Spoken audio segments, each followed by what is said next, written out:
We're at Virginia Key North Point.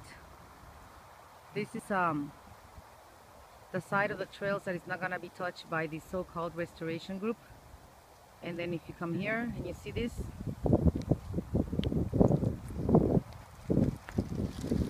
entire area has been bulldozed and basically decimated by the restoration group, including several groups of environmentalists and City of Miami. So the point was that this area was very critical because they wanted to create a coastal hammock that never existed here before, since this was never a natural area. Here is where the city dumps all the sand that they take out of the port of Miami and so forth. That hill over there is not natural.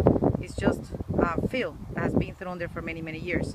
So then finally some groups met with the city and convinced the city to dedicate part of the island for restoration and decided to restore this. This place here used to be full of life. Skunks used to live here, hawks, the osprey, butterflies, birds, you name it, they live here. This was a nice little area which was very cool and full of life. And now they pretend that they're gonna plant here endemic plants, in other words plants from Florida, in this very arid sand.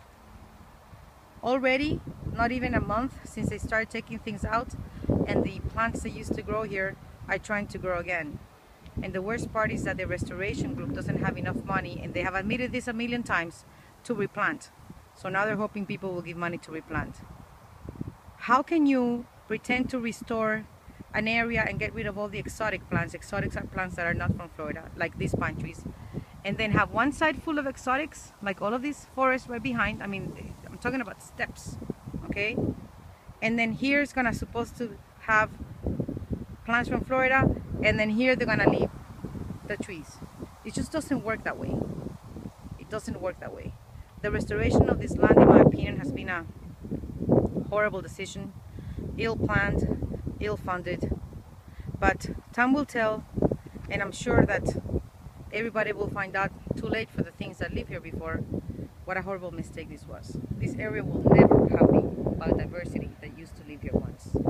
Seriously, we had mammals, reptiles, insects, birds, butterflies. Even the Florida skunk used to live here, but now all their area is gone.